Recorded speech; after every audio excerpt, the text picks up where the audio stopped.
ناظرین، بات ہو رہی ہے ناصر ایک چغتائی صاحب سے، سینئر صحافی اور تجزیہ کار، اور معاملہ ہے غزہ پیس پلان کا۔ یہ پلان کس طریقے سے ایگزیکیوٹ ہوگا، کیسے آگے جائے گا؟ جو حکومتی معاملات ہیں اس کے حوالے سے بار بار یہ بات سامنے آ رہی ہے کہ یہ جو پلان ہے اس میں یہ لکھا ہے، یہ اس ڈیل میں یہ لکھا ہے کہ جی حماس کو حکومت میں شامل نہیں کرنا ہے ہمیں، آئندہ جو بھی حکومتی ڈھانچہ ہوگا فلسطین کا، اور جو ممالک فلسطین کو تسلیم کر رہے ہیں ایک ریاست کے طور پر، وہ بھی یہ کہہ رہے ہیں کہ جی کنڈیشن یہی ہے کہ حماس حکومتی معاملات میں شامل نہ ہو۔ تو کیا یہ پاسبل ہے کہ اتنی آسانی سے کہ جی وہ پولیٹیکل سٹرکچر جو ہے اس کے اندر حماس شامل نہ ہو، اور پولیٹیکل سٹرکچر جو ہے وہ ہوگا کیا آنے والے دنوں میں فلسطین کا؟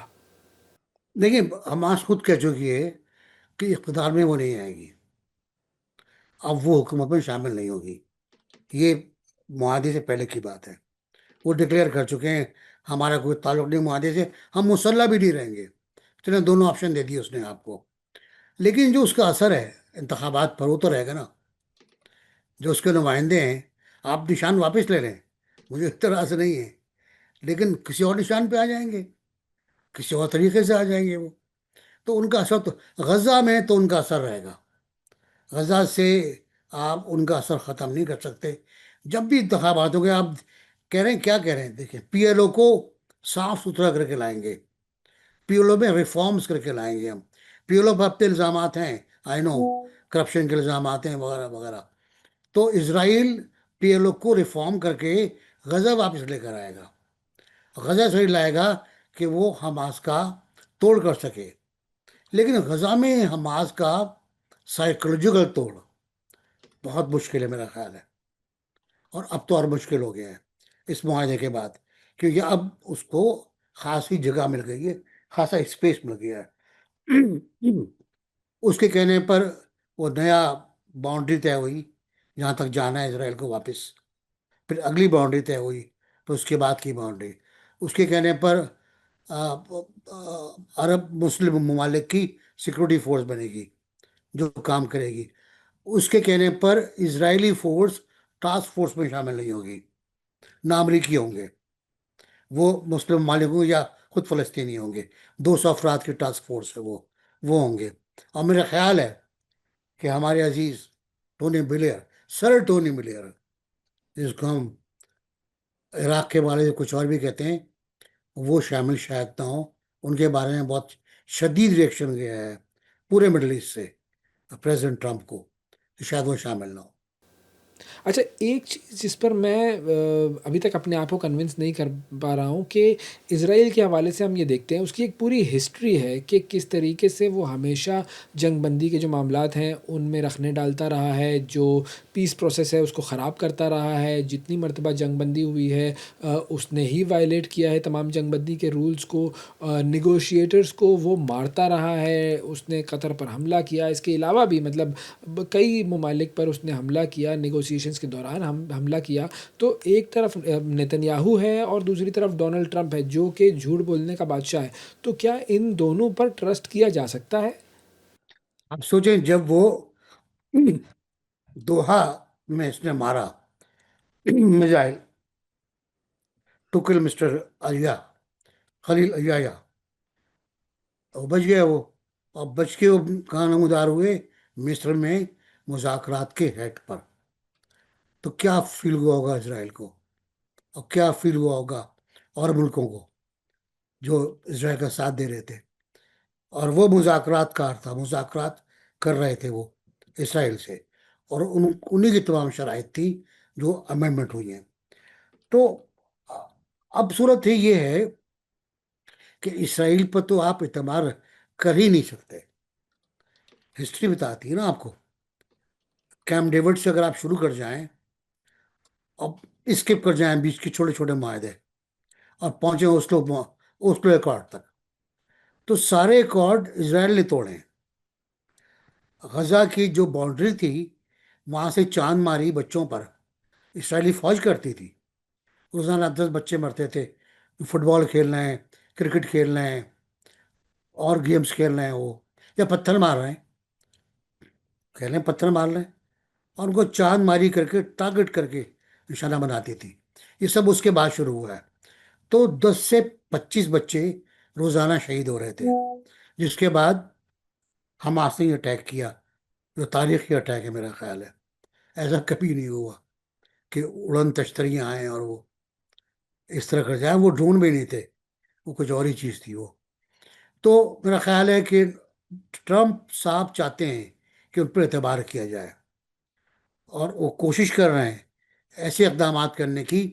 سب سے انصاف ہوگا ان کا سلوگن ہے اس وقت، لیکن سب سے انصاف کر کے تو دکھائیں وہ، اور وہ کچھ ایسے اقدامات تو کریں کہ ان پر اعتبار ہو جائے. اب دیکھیں کہ پرائم منسٹر ان کی پریس کانفرنس سے پہلے خیر مقدم کیا اس ڈاکومنٹ کا جو پریزیڈنٹ ٹرمپ کے پاس تھی، اور جو مسلم ممالک دیکھ کر آئے تھے، 8 مسلم ممالک. خیر مقدم ہو گیا، اور انہیں ذکر بھی کر دیا کہ بہت امپورٹنٹ اناؤنسمنٹ آیا میرے پاس. پرائم منسٹر پاکستان نے اعلان کیا کہ سپورٹ کرتے ہیں. اور جو اعلان ہوا نتن یاہو سے پریس کانفرنس میں، وہ مختلف تھا، وہ تبدیل ہو گیا تھا. Clause 21، establishment of Israel of Palestine, وہ تو ڈیلیٹ کر دیا گیا تھا. اس کے علاوہ بہت سے بیسک فنڈامنٹل کلازز میں کاما، فل اسٹاپ، ہائفن، یہ تبدیل کیے گئے تھے. وہ نئی شکل بن گئی تھی، جس کے بعد ہم لوگوں نے شور کیا ٹی وی کے اوپر، بلاگ لکھے، باتیں کی. تو اس کے بعد وزیر خارجہ نے پارلیمنٹ میں کھڑے ہوئے کہا کہ یہ وہ ڈاکومنٹ ہی نہیں ہے جو اس پر ہم نے ایگریمنٹ کیا تھا. آپ آپ ویلکم کر چکے تھے اس کو، پھر آپ کہہ رہے ہیں وہ ڈاکومنٹ ہی نہیں ہے. تھوڑا سا حوصلہ کر لیتے. تو جو اعتبار وہاں بھی ختم ہوا، اعتماد وہاں بھی ختم ہوا، کہ یہ تو دکھا کے، پرچہ دکھا کے دوسرا پرچہ نکال لیتا ہے بندہ. اینی وے، تو مسٹر ٹرمپ کو، پریزیڈنٹ ٹرمپ کو اعتبار قائم کرنے کی، اعتماد قائم کرنے کی کوششیں کرنا پڑیں گی. انصاف سب سے ہوگا، اس پر عمل کرنا پڑے گا. تو اس بات کو کیسے یقینی بنایا جائے گا کہ اسرائیل جو ہے وہ اس امن معاہدے کی پاسداری کرے گا؟ ٹرمپ کیا کر سکتا ہے؟ اسرائیل کی کیبنٹ میں تو چونکہ اناؤنس یہ ہوا ہے کہ اگر حماس نہ ختم ہوئی تو ہم نتن یاہو کی حکومت ہی ختم کر دیں گے. تو ایسے میں کیا چیز ہو سکتی ہے جو کہ اسرائیل کو مجبور کرے اس پورے معاہدے پر عمل کرنے میں؟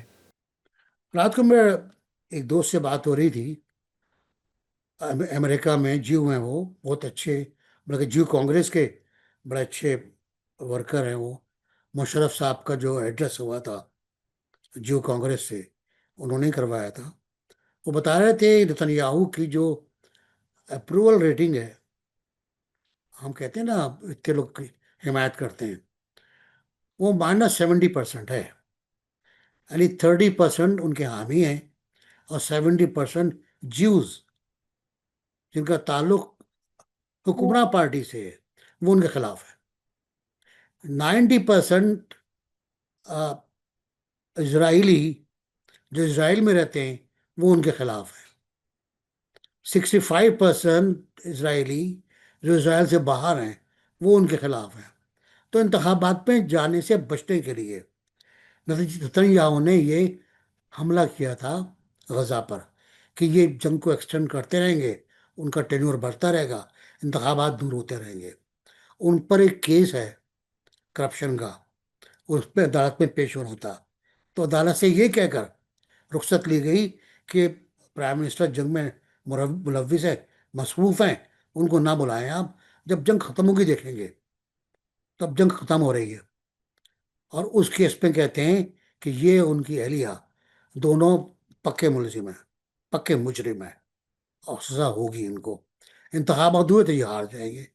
تو دونوں طرف، ایک طرف کھائی ایک طرف گڑھا، یہ نتن یاہو کی صورتحال ہے. وہ بچنے کے لیے کچھ کرے گا، آئی ایم شیور، وہ کوئی اور ایڈونچر کرے گا. لیکن کیا ٹرمپ اس کو روک پائیں گے؟ یہ آپ کا سوال بہت امپورٹنٹ ہے. کیا ٹرمپ اس کو روک پائیں گے؟ اس پہ کوشچن مارک ہے. بہت شکریہ ادا کریں گے. ناصر بیگ چغتائی صاحب ہمارے ساتھ موجود تھے اور بات ہو رہی تھی اسرائیل فلسطین معاملات کے حوالے سے.